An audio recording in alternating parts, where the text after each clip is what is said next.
So this is the QL38 low profile black Quick-Latch. That's going to be on top of the hood. All you do is press this and it'll eject.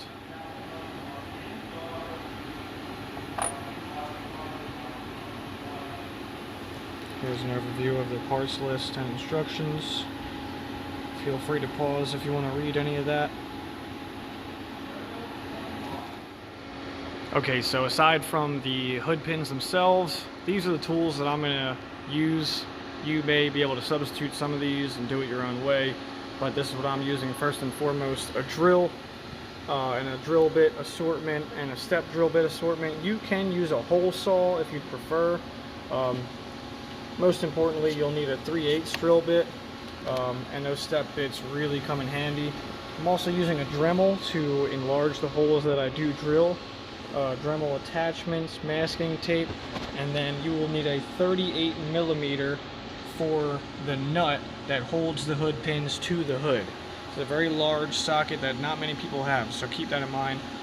I'm not sure what the standard equivalent is, maybe like 1 1/4 inch, 1 3/8 or something like that, but it's big. So let's get started. What we're going to do is take out the hood stoppers.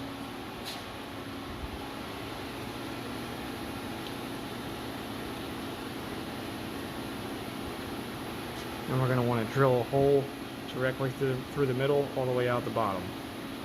Now these are a hard rubber. They don't really flex at all. They're not really like rubber. They're more of like a plastic, like a urethane type material. They're very hard, so they're sturdy. Okay, so with the nut and washer on there, you don't want to have the one on the bottom because you want to be able to thread it in. Turn that down as far as it will go. And once it stops, you're going to need to put the washer and nut on the bottom. Okay, so now that we have the pins installed in the hood bushings, what we're going to do is, obviously we already know basically where we're going to be drilling. This hood is used, so it's got the marks so we can see. But the side-bond hood has a round raised section there just for that to hit the stopper. So obviously we're going to need to drill here. We're not going to drill into the carbon fiber yet. We're just going to open this up to about here so that we can get a good mark on the carbon fiber itself to drill, because this is fiberglass, this is not carbon fiber, but the other side obviously is. So we're going to drill these out with our drill bits and our step bits, and then we're going to go over with our Dremel too. You may have noticed I had a trash bag in the beginning of this video, and that's because I didn't have a drop cloth, so I'm just going to lay a couple of these down and try and block the dust from getting all over the engine. It's probably inevitable, but you know, as much as I can block, the better.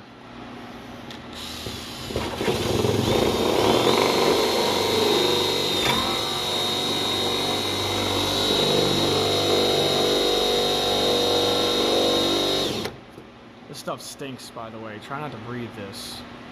God, this is terrible.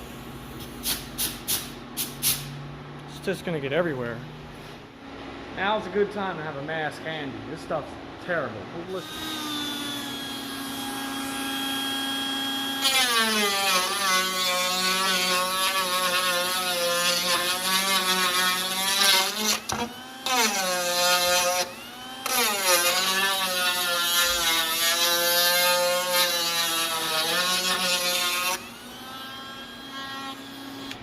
Okay, with our hole nice and big, I used a Sharpie paint marker to put a glob of paint on top of there. It's hard to see because it's white, but now I'm just going to lower the hood onto it.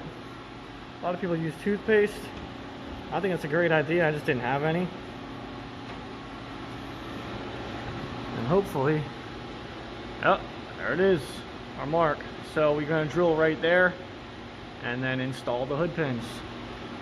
And obviously, I'm only going to show you one side, but obviously it's the same for both sides. So once you do the first, you'll know what you're doing. Alright, I got a pilot hole started.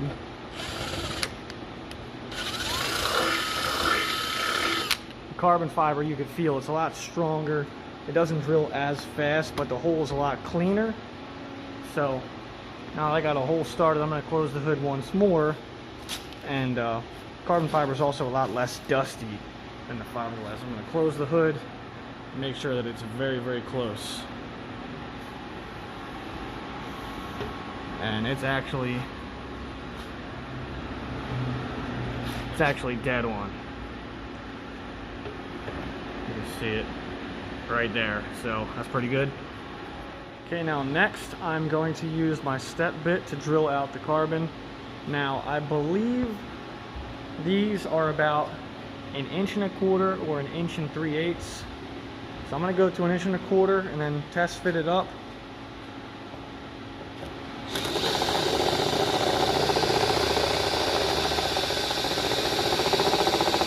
So I'm glad I stopped when I did. I'm at 1 1/8 inch on my step drill bit, and it's tight, but it's perfect. They give you a little bit of wiggle room. The threads are a little bit thicker than the shank, but that's good because it fits in there nicely. So I'm going to test fit it up. I'm going to set the height, and then I'm going to click it in, and I'm going to click it in without attaching it to the hood and see how high the stud needs to be. Okay, so I'm about an hour in. This is the height that I ended up with. It's basically bottomed out because this nut really can't go any further. It stops right there, so it is completely bottomed out. The bushing is bottomed out in the radiator support, but although it's bottomed out, it's actually quite perfect. So ready? That's the first click. Second click on the standard latch, and then if you push this down, you feel that pop. You can feel it, and you know that ain't going anywhere. It's on there good. So then you want to open it back up. I'm actually going to find out for the first time. I don't know if you're supposed to release the hood pins first or the OEM latch first, but let's find out. Okay, so you push that, it will not release, which may be a good thing, because then, you know, nobody can get in your car. Okay, so pull the latch. The hood did move up a little bit. I still only have the one side on, the other side's not touched yet, but it did go. Now, push that down. Alright, so now all I gotta do is the other side and then find out for sure if the hood will still open properly with both installed. I'm thinking it will, but that was something I was worried about originally, since these are you know, spring releases, but we'll see. Okay, now this step is optional, but after getting the depth set, you can see I have a lot of studs sticking out underneath. So what I'm going to do is I set it to about the height it needs to be at.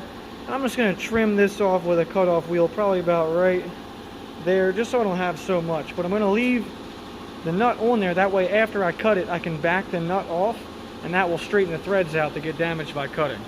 Alright, so I'm just about done. All I need to do is Loctite the nuts on those studs. I got both sides done. They look pretty even. I didn't do any measuring on the hood. All I did was mark the studs and then transfer the paint over to the bottom. They look pretty good. They're both good. I found out with both on there, here's how you have to open it. Now they're the same type of quick release that's on like a pneumatic air hose. If you're familiar with those, it's got little ball bearings in there that lock it in. So you have to pop the hood latch first, and the hood doesn't move. It stays down, but once you pull the latch, it must move at least a little bit, and even if you lift up, it still don't go anywhere. Once you pop the latch, press both your buttons, and then it comes up. It's really cool how that works. I was afraid that it would take two people. I was afraid you're going to have to pull the latch and press the buttons at the same time for it to come up, but it just works. So there you have it. They look clean inside and out. They're on there. Yeah, so all I gotta do is tighten these nuts down. That's about where I need it. That's on there nice and tight. That ain't going nowhere. Like I said in the beginning, this rubber is really hard. It's like a hard plastic. So with the nut and washer on both sides, that thing's not going anywhere. I can pull up on the hood as hard as I can and it's not moving at all. Obviously I don't want to intentionally break anything, but it gives me confidence knowing that these hold on really well. All in all, I like these better than any hood latch out there, any hood pin out there. I mean, I like these better than the arrow catches. In my opinion, they look even cleaner too. All in all, I would say the hardest part of this entire job was finding out where to mount the pins. And at first I was skeptical about doing it here because it's a larger hole than the rest, but after everything's tightened down, those things are rock solid. And you know, other year WRXs have it a lot easier because their hoods are flatter, but with these you got this body line right here, you got the extreme curvature here, whereas the 15 and newer ones, they kind of stop like here and they're like super flat, so you have a lot more options. I was considering mounting them here, but then there's no matching hole on the other side, and I was also considering mounting them here or here because there are matching holes there, but there isn't one here. And all in all, these were the best place because when you get up to this section here, that the hood has that extreme curvature, so I was afraid everything would, you know, not line up. But this way it worked out perfect. You can adjust the height, you know, to make everything work properly. If you're having issues with releasing or latching, you can just adjust the height and that'll probably take care of that. So all in, it's not a hard job. And if you've got an 08 to 14 Impreza, I think that's the best spot to do it.